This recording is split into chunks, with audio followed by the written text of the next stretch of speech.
Part of it is just the language scientists use when talking to each other. We use a lot of jargon and we use a lot of shorthand, like saying trick means, mathematical modeling tool, not tricking people. That's probably a lot of computational tricks out there. And we do all this publicity. I want to show something new. That's always there. None of us. What they're portraying, because scientists are not saints, we cannot believe them. What's that? Because the scientists are not perfect human beings. Exactly. Yeah. Whatever they're telling must be wrong. Yeah, that's pretty much the message. Well, I would like to interject as well that a lot of the climate change denialists or skeptics, or whatever word you would like to use, many of them may have an agenda, but also keep in mind many of the people who advocate climate change have an agenda as well, and they have just as little understanding of the actual science. Right. Well, yeah. Now, many people with an agenda, many people, I'm not saying all, and I'm not saying the science is bad, I'm just saying that there are people on both sides who have a lack of understanding of the data, who are pushing for agendas. Okay. Whose agenda do we think is more powerful? Well, the climate scientists are pretty convincing. I mean, I'm not going into why I think climate change is real here, but what I mean is the interest behind them, which is, in terms of money and influence. Yeah, definitely. It's not just the politics, or because one of the things that the denialists have in their favor is that they're unconstrained, right? They really are unconstrained necessarily by fact or peer review or anything else. So. People are on the promoting side, or however you want to view it, whether it's politically advantageous or not, are more constrained by scientists and by the community of peers. Yeah. Well, I'll jump into another quote then. The title is "They don't know why we're not warming," because that's the apparent implication that we're not warming. So Kevin Trenberg wrote, "The fact is we can't account for lack of warming at the moment, and it is a travesty that we can't." Now, he could say this all he wants, but I mean, you can look in the emails and some other guy just says flat out, "I do not agree with this." So, I mean, it's obviously not like consensus point. But, I mean, you just keep looking at him. The reason they show this is because it's a good soundbite. But they don't show this one where it says, "I do not agree with this." So what would Trenberg refer to? He studies the movement of energy throughout the climate system, and he doesn't believe current methods are adequate. So he's saying that we can't account for it, really, because the methods are inadequate. And in his email, he referenced this paper. And this isn't like, he's not like keeping this private or anything. He wrote about it here. So I don't really know. They're saying, oh, privately they're saying they don't believe in it. Well, he wrote this in more detail. So it's kind of absurd. Here's another one. I think this is the last quote I have, just because I removed a couple time. The so-called hockey stick plot, which is this. Apparently it's flawed, or that's what they'd like us to think. Ed Cook said to Keith Bertha, "We both know the probable flaws in Mike's recon, particularly reconstruction, particularly as it relates to the tropical stuff." So they're like, "Oh, it's flawed," and this means they know it's flawed. It means they know the temperatures must be too high, or at least that's how you'd want to read it if you're a climate change denier, and you know everything before you even read it. But there's a reason you don't hear about this one. Is later in an email, they said the only way to deal with this issue is to show in a detailed study is these estimates are clearly deficient. Deficient. They're too low. That's why you don't really hear about this one too much, because this was like written immediately after this, which is kind of funny. Now, there are some actual problems. Insults, I mean, they're still human. Climate scientists are definitely human. I talked to one myself. They're real, and they're human. So there'll be insults. I mean, it's just the way humans operate. It's unfortunate. It shouldn't reflect on the quality of the research, because the research is separate from their personal things. And some of the ClimateGate emails do show that researchers were reluctant to release data to climate change skeptics because they knew that the skeptics wanted to, or so-called skeptics wanted to misrepresent their work. So it's understandable, but it's not really legal either. because they were like publicly funded, so they had to release it. But I mean, the majority of CRU's data was already available. So I mean, it's silly. And inquiries into the scandal suggested that UE become more open about sharing data and code. So really, the only two problems was reluctance to release data and insults, as far as I'm concerned. And they are problems, but I mean, understandable.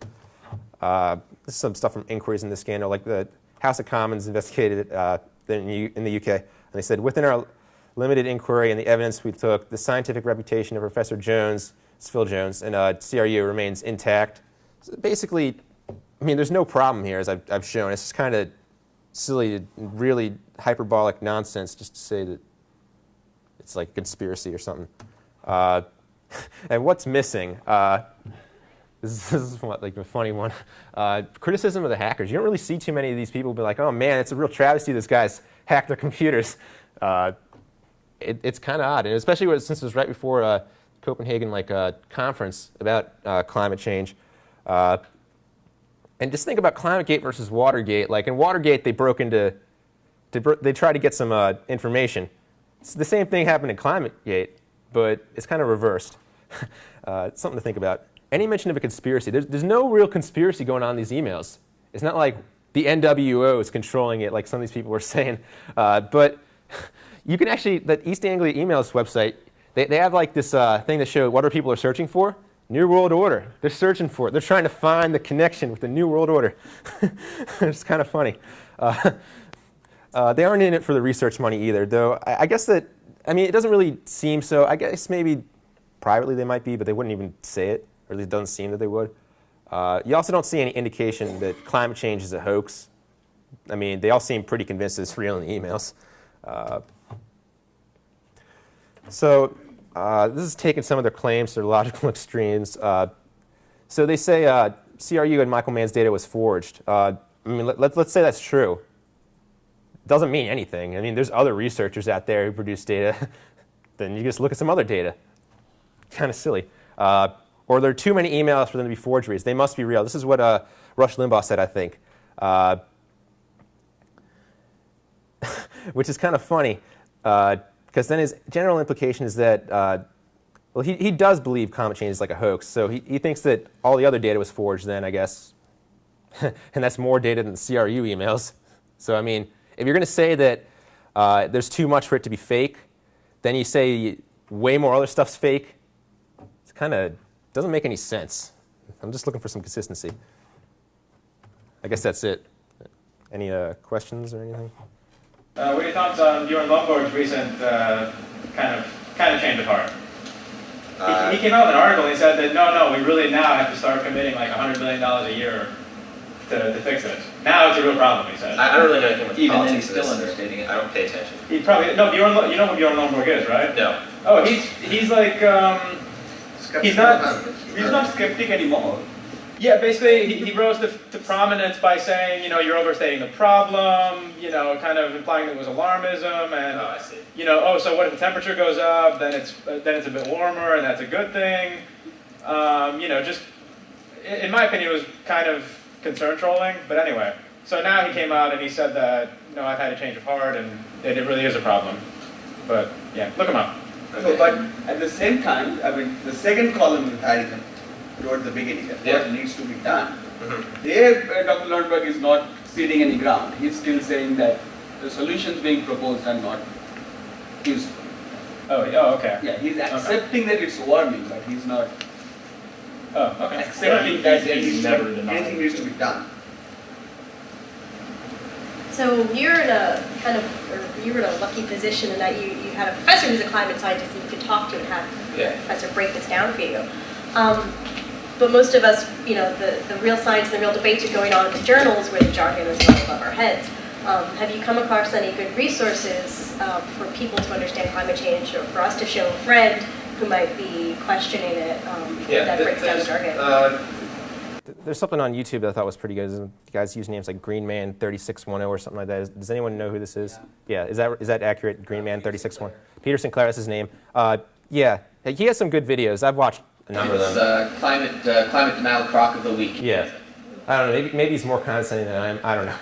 He's not really that condescending, actually. Well, he tries to be extremely thorough with Yeah. with the, you know. I think he does a good job. I'd recommend that to just laymen. Yeah. If you actually engage people on the subject, they do make these arguments, and I know because I can't engage people on them anymore because it's just conspiracy, conspiracy, conspiracy. I have a friend who's really into this sort of thing, and eventually I told him, Jason, you sound like a creationist, stop it. And that was the end of it. We won't argue about it anymore. I just can't. Does anyone else avoid these arguments? I started to. Some guy called me closed-minded because I said whenever someone mentions ClimateGate, I just realized they're not thinking rationally. And he called me closed-minded for that. And like, if you want to believe that, good for you. I mean, I've examined it thoroughly already. So. It depends on who you want to talk to. I mean, I feel like talking to a true believer isn't going to get you anywhere. But your friends who know little about the subject and aren't sure, see something about this in the news, those might be the people you really want to target because they're not already held in this belief. Yeah, there's a lot of people who've kind of heard enough to get them in trouble on the subject, but don't really have a committed stance on that. One of the best resources I found is, I think what's his name, John Cook or whatever, the Skeptical Science website. Yeah. And one of the cool things is actually for both iPod Touch, iPhone, and Android, he has an app now where all of the arguments that he has in the specific references, including links and graphs and you name it, discussing the research papers by title that disprove the claim for something like 300 or 400 different climate denial claims. And they're organized into categories with the top arguments used, and it's really an efficient way to go about addressing some of them, because you can actually point to it and say, well, according to this research paper, and here's the exact quote that this person used. On your motivation list, I would add a different one, which is sort of a political point of view. I found there's a lot of Vested interest. No. There's a lot of folks who don't believe there should be government intervention in things. All right. Okay. And that is sort of separate from conspiracy. So if you have a problem that seems to require a big collective government action, it runs up against their political point of view, and so there's a tendency to want to have that not be true. Yeah, I should add that. Go ahead, use the L word. Have you heard any lack of rational and critical thinking from the other side? I guess it would be more in terms of solutions. So if someone were to be since climate change is real, we should respond to it by, let's say, buying this product, even if there's no evidence that the product would actually do anything to combat climate change. So I'm sure you'll find stuff like that. Yeah, so I wouldn't think that would be coming from scientists saying that, but I guess maybe more even marketing, doing something like that. Well, I mean, like Comcast, they'll call it eco-billing, okay? Right. Because everyone wants to be eco-friendly. But really, they just want to save money on sending your bill. And a credit card company probably also wants to do it because maybe you won't get the bill and forget to pay, and they'll get a late fee. Right. So yeah, you can have a cynical motivation and maybe even do sort of the right thing or whatever, So we have time for as long as there's a discussion. Okay. Well, I think part of what the skeptics can do is bridge that gap in marketing. One of the big problems with ClimateGate was Fox News ran that nationally, and then 2 months later, the committee, ceased their investigation and found no problems whatsoever. That didn't make it to the national news. So if I talk to my mom on the phone, she's like, well, I'm not really concerned about global warming because that whole ClimateGate thing, it's kind of leaving things up in the air. So this is like a good place for the skeptical community to get out there and start doing some of the marketing work. For the climate scientists who are, lab people behind the benches or computers or whatever, and you put them in front of a bright light and a camera, and they might not be the most interesting people to talk to. Whereas we have some really good people in our community that are good at bridging that gap. So we need to do some more marketing and publicizing that, in providing people with the information and the tools that they can go on and say, Right. I can find this out. Just a general comment on that. I have had some people tell me I'm kind of condescending when I'm talking about this, but I think that's a flaw that we all should try to fix. I'm interested in this, and it's unfortunate that I can just get a little carried away. Anyone have anything else? No? Okay.